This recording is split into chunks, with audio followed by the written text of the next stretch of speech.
en Conseil des ministres ce matin a été adoptée une ordonnance qui porte création d'un dispositif d'aide à destination des professionnels de santé libéraux et des structures de soins ambulatoires qui, vous le savez, ont été fortement impactés dans leur exercice habituel depuis le début de l'épidémie.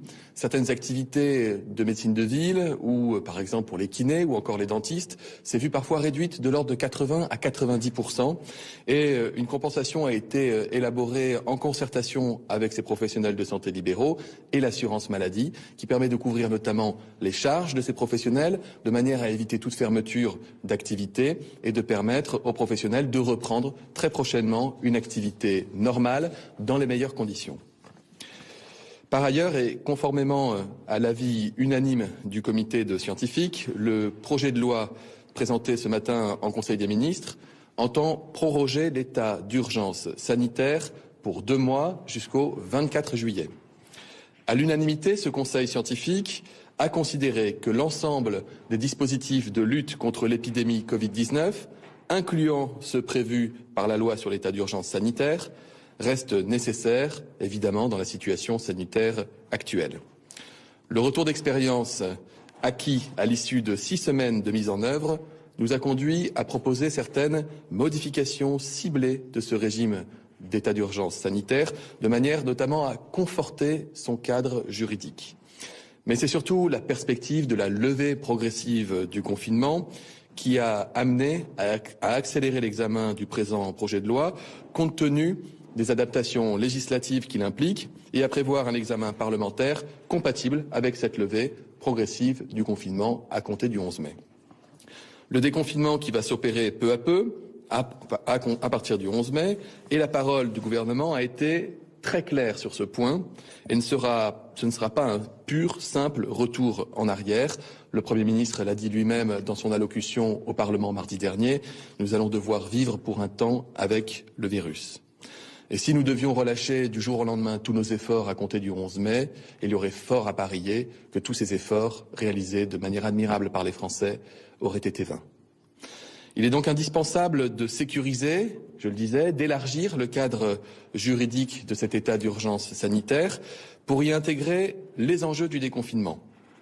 Le virus sera encore parmi nous, il faudra vivre avec lui, se battre contre lui. Quelques précisions visent à encadrer la mise en œuvre des mesures d'isolement et de quarantaine et visent à renforcer les garanties, notamment juridictionnelles, qui s'y attachent. Parce que notre stratégie repose d'abord sur l'adhésion des Français, des personnes affectées ou susceptibles de l'être, aux mesures d'isolement ou de quarantaine. Nous voulons donc encadrer très précisément la possibilité de mesures dites contraintes. Nous allons donc proposer 3 évolutions. Nous proposons de limiter le champ de mesure. La quarantaine, l'isolement ne pourront être rendus obligatoires et sanctionnés en cas de non-respect que lors de l'arrivée sur le territoire national ou arrivant dans un territoire ultramarin ou en Corse ou en provenance d'eux. Nous proposons de préciser les conditions dans lesquelles elles peuvent être ordonnées, conditions de durée, de lieu, de suivi sanitaire, de restriction des sorties qui s'appliquent à ces mesures et qui seront donc déterminées après avis du Conseil des scientifiques en fonction de la nature et des modes de propagation de l'infection. Les mesures ne pourront être prononcées que sur proposition du directeur général d'une agence régionale de santé, sur la base d'un constat médical étayé de l'infection pour le respect des mesures d'isolement. Nous proposons d'entourer ces mesures de nouvelles garanties, en particulier de les soumettre au contrôle du juge des libertés et de la détention. Et lorsque ces mesures seront assorties d'une interdiction de sortie, ce juge de liberté et de détention pourrait être saisi ou se saisir lui-même à tout moment.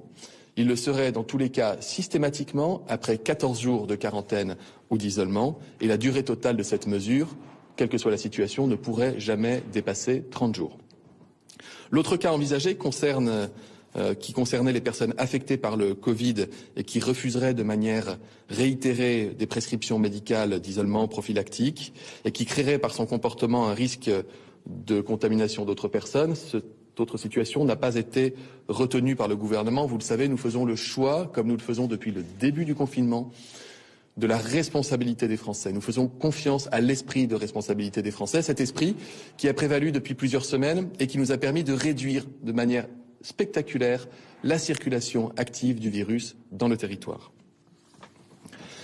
J'en viens par ailleurs à ce dont il a aussi été question ces derniers jours, à savoir la création d'un système d'information pour permettre ce qu'on appelle le contact tracing, c'est-à-dire de répertorier les personnes malades, les personnes contacts des personnes malades, de manière à identifier toute personne susceptible de transmettre le virus dans la population et de permettre d'abord des soins, mais aussi des mesures de quarantaine ou d'isolement lorsque c'est nécessaire. Il s'agira de collecter des données d'ordre non médical, mais aussi des données d'ordre médical, pour les porter à la connaissance d'un grand nombre d'intervenants avec 5 étapes distinctes. Tout d'abord, le recueil des résultats des tests lorsqu'ils sont positifs par les laboratoires. Ensuite, ce qu'on appelle le tracing de niveau 1, qui sera exercé par les médecins, les professionnels de santé de premier recours, en ville comme à l'hôpital, pour définir le premier cercle des cas contacts potentiels d'une personne malade. Ce qui a été fait d'ailleurs dans notre pays pendant le stade 1, souvenez-vous, et même pendant le stade 2. Le tracing de niveau 2, lui, sera organisé par l'assurance maladie. Il vise à enrichir la liste des contacts potentiels au-delà de ce premier cercle, de vérifier qu'aucune personne potentiellement malade n'ait pu échapper au premier tracing et donner des consignes prophylactiques aux intéressés. Le tracing de niveau 3, lui, il est organisé, comme c'est le cas depuis le début de l'épidémie, par les agences régionales de santé. Il s'agit d'aller identifier des chaînes de contamination, des chaînes de transmission, ce qu'on appelait à un moment donné les clusters, un mot qu'on n'aime pas trop, donc les zones de forte circulation virale sur un territoire donné. Et les ARS seront aussi chargés de faire respecter les consignes sanitaires par les intéressés. La surveillance épidémiologique locale et nationale sera organisée, comme c'est déjà le cas, par Santé publique France et par la Direction générale de la santé. Que les choses soient très claires. Ce système d'information, il est bien destiné à identifier des personnes infectées ou susceptibles de l'être, à collecter des informations nécessaires pour déterminer les personnes qui ont été en contact étroit avec des personnes malades, à organiser des examens de biologie médicale, des examens de dépistage et à réaliser toute action utile dans la lutte contre la propagation du virus. Les fichiers peuvent en principe être créés par simple voie réglementaire. Mais ici, il y a un risque d'atteinte au secret médical qui tient à la diffusion de ces informations qui sont sensibles, savoir si vous êtes atteint ou non par le coronavirus, à un nombre d'intervenants plus important dans le cadre du tracing. Et un nombre d'intervenants qui peut aller au-delà des seules personnes qui prennent en charge les intéressés et parfois même qui peuvent ne pas être des professionnels de santé. Et donc, c'est pour cela que nous avons besoin d'une disposition législative. Je vais aussi couper court à toute suspicion, à tout esprit de polémique. Les données récoltées ne seront pas récoltées aux fins d'une application et les systèmes d'information dont on parle juridiquement et techniquement sont indépendants de Stop Covid. Il ne s'agit pas là d'une application numérique pour aller faire du tracing. Il s'agit juste de permettre à l'assurance maladie, aux agences régionales de santé, aux médecins hospitaliers et en ville de pouvoir s'enrichir. Ce sont les fameuses brigades dont a parlé le Premier ministre, ces brigades d'anges gardiens parce qu'elles vont venir au contact des personnes malades, au contact des personnes potentiellement malades pour assurer leur propre protection et avoir accès à un système d'information adéquat est indispensable pour réussir l'incroyable défi qui est devant nous. C'est donc 2 systèmes d'information dont il s'agit. Un fichier qui va s'appeler le fichier SIDEP, dans lequel seront inscrites les informations en provenance des laboratoires de biologie médicale lorsqu'un patient aura été testé positif au coronavirus. L'autre dispositif s'appelle Contact Covid. Il est inspiré du site que les Français connaissent bien, qui s'appelle le site Amélie, qui est le site de l'assurance maladie et qui permettra notamment d'avoir les coordonnées des personnes à contacter. La mise en œuvre de toutes ces mesures, elle va évidemment d'abord passer par un avis qui sera rendu public de la CNIL, qui est actuellement en préparation. Donc vous le voyez, à un peu plus d'une semaine du 11 mai, nous sommes plus mobilisés que jamais. Vous connaissez cet objectif. Nous allons devoir livrer ensemble une véritable course de fond, une course de fond qui s'est déjà engagée il y a plus d'1 mois et demi et qui n'est pas encore terminée. Je sais que des efforts colossaux ont été déjà demandés aux Français. J'ai conscience, le gouvernement a évidemment conscience de tous les sacrifices professionnels, personnels, familiaux qui ont été endurés ces dernières semaines. Vous avez été, nous avons été, Français, collectivement, à la hauteur de ce qui, il y a 2 mois à peine, semblait relever de l'impossible. Il y a des règles d'organisation qui sont mises en place et qui doivent être respectées scrupuleusement pour espérer vaincre ce virus, car nous vaincrons ce virus. Le projet de loi affine justement ces règles en les adaptant à la nouvelle donne du déconfinement. Je vous remercie. Mesdames et Messieurs, Monsieur le Ministre de la Santé et des Solidarités a évoqué cette lutte difficile menée par les Français et cet objectif majeur de battre le virus. La lutte est dure, chacun le sait. La lutte est âpre, mais avec les mesures de la loi d'urgence, avec le confinement, mais surtout avec le respect du confinement par les Français, nous aurons pu sauver des milliers de vies et préserver la capacité de notre système de santé pour faire face. Il a fallu, pour y parvenir, la mobilisation de tous. Et je pense avant tout, évidemment, aux soignants, mais je pense aussi, comme ministre de l'Intérieur, aux sapeurs-pompiers, en première ligne de la chaîne des secours, mais aussi, je voudrais rendre hommage aux policiers, aux gendarmes qui se sont mobilisés, qui, par leur action, ont permis le respect du confinement sur l'ensemble du territoire. Je voudrais évidemment rendre hommage aussi aux préfets et à l'ensemble des agents de préfecture qui, aux côtés des ARS, ont mis en œuvre l'ensemble des politiques déterminées dans le cadre de cet objectif et de ce combat contre le Covid-19. Le 11 mai, ça vient d'être rappelé, nous entrerons dans une nouvelle étape de notre combat sur le Covid-19. Le 11 mai, le moment sera venu de reprendre nos vies progressivement, patiemment, prudemment. Apprendre à vivre avec le virus. Voilà l'objectif des prochaines semaines, des prochains mois. Voilà aussi ce que prépare le projet de loi sanitaire présenté aujourd'hui en Conseil des ministres par le Premier ministre. Ce texte, Olivier Véran vous l'a dit, prolonge l'état d'urgence jusqu'au 23 juillet parce que c'est une nécessité absolue. C'est la garantie que nous serons pleinement en mesure de réagir vite et efficacement face à l'évolution de la situation sanitaire. Ce texte de loi adapte la loi du 23 mars 2020 dans la perspective du déconfinement. Il se fonde notamment, comme l'a dit le Premier ministre il y a quelques jours à l'Assemblée nationale, sur le civisme des Français. Il est impératif. C'est une des clés de notre capacité à surmonter cette crise. Je ne reviens pas sur les dispositions concernant la quarantaine et l'isolement. Olivier Véran vient de le faire. Je voudrais aborder le sujet des déplacements.